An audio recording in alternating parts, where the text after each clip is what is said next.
Tanaman yang pertama yaitu kumis kucing, atau dalam bahasa ilmiah disebut dengan Orthosiphon aristatus.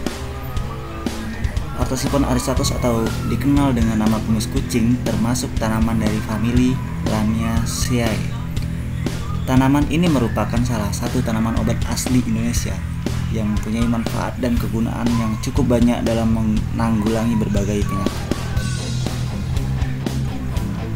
Daun kumis kucing basah maupun kering digunakan sebagai penanggulangi berbagai penyakit. Di Indonesia, daun yang kering dipakai sebagai obat yang memperlancar pengeluaran air kemih. Sedangkan di India, untuk mengobati rematik, masyarakat menggunakan kumis kucing dan sebagai obat tradisional, sebagai upaya penyembuhan batu encok, masuk angin, dan sembelit.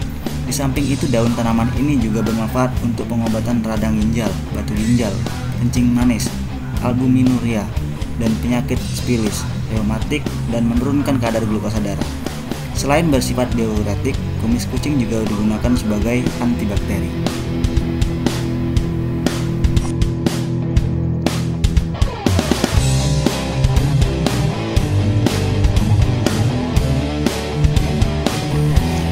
Selanjutnya yaitu tanaman serai, atau dalam bahasa ilmiah dikenal dengan Symphopogon cichratus. Symphopogon cichratus atau serai adalah tumbuhan anggota suku rumput-rumputan yang dimanfaatkan sebagai bumbu dapur untuk mengharumkan makanan. Minyak serai adalah minyak atrisi yang diperoleh dengan jalan menyuling bagian atas tumbuhan tersebut. Minyak serai dapat digunakan sebagai pengusir nyamuk, baik berupa tanaman maupun berupa minyaknya. Kandungan serai antara lain adalah citronella yang tidak disukai oleh nyamuk. Maka dari itu, serai dapat dibuat menjadi obat nyamuk dan serangga lainnya. Selain daripada itu, ada juga yang disebut dengan serai wangi, yaitu Symphopogon nardus, lebih dikenal dengan serai ataupun serai wangi, atau Citrona grass. Adalah jenis rumput-rumputan dari ordo Gramineales yang khas dari daerah-daerah tropis Asia. Serai wangi tumbuh berumpun dan memiliki akar serabut dengan jumlah yang cukup banyak.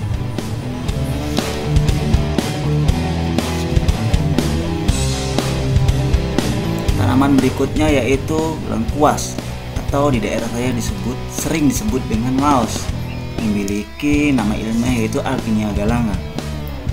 Lengkuas laos ataupun kelawas merupakan jenis tumbuhan umbi-umbian yang bisa hidup di daerah dataran tinggi maupun dataran rendah. Umumnya masyarakat memanfaatkan sebagai campuran bumbu masak dan pengobatan tradisional. Pemanfaatan lengkuas untuk masakan dengan cara memamarkan rimpang kemudian dicelupkan begitu saja dalam campuran masakan. Sedangkan untuk pengobatan tradisional yang banyak digunakan adalah lengkuas merah, Alpinia purpurata.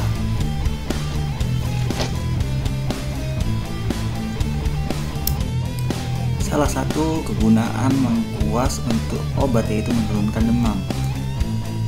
Cara pengobatan sederhana yaitu Anda perlu mengambil 5-6 lembar daun, kemudian mencampur dengan setengah lengkuas yang lebih besar. Semua bahan tersebut kemudian dipanaskan dengan secangkir air hingga mendidih. Agar hasil lebih efektif, minumlah rebusan secara rutin 2-3 kali sehari.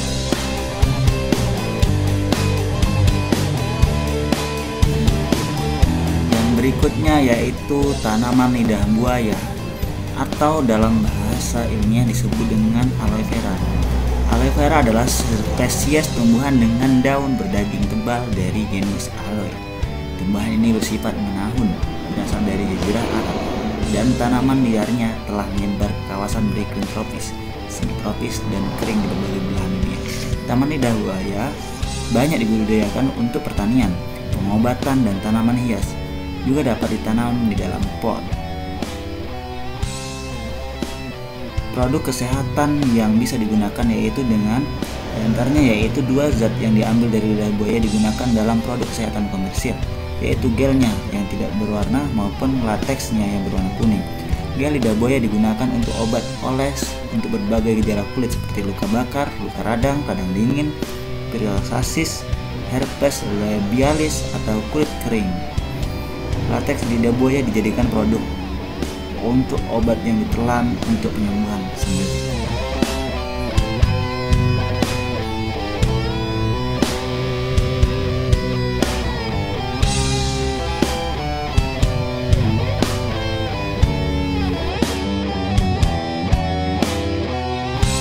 Tanaman yang selanjutnya yaitu tanaman mahkota dewa, atau dalam bahasa ilmiah yang disebut dengan Thaleria macrocarpa. Pohon mahkota dewa atau dalam bahasa Melayu pohon simalakama, yang buahnya juga disebut buah simalakama.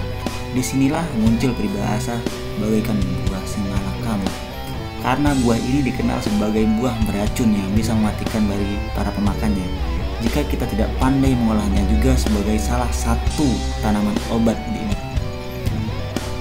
Buah mahkota dewa mengandung beberapa zat aktif seperti alkaloid, bersifat detoksifikasi yang dapat menetralisir racun di dalam tubuh. Kemudian saponin yang bermanfaat sebagai sumber antibakteri dan antivirus. Kemudian flavonoid melancarkan peredaran darah ke seluruh tubuh dan mencegah terjadinya penyumbatan pada pembuluh darah. Kemudian polifenol berfungsi sebagai antihistamin ataupun anti alergi. Namun ketika kita tak mampu mengolah tanaman ini, maka tanaman ini pun tidak dapat digunakan sebagai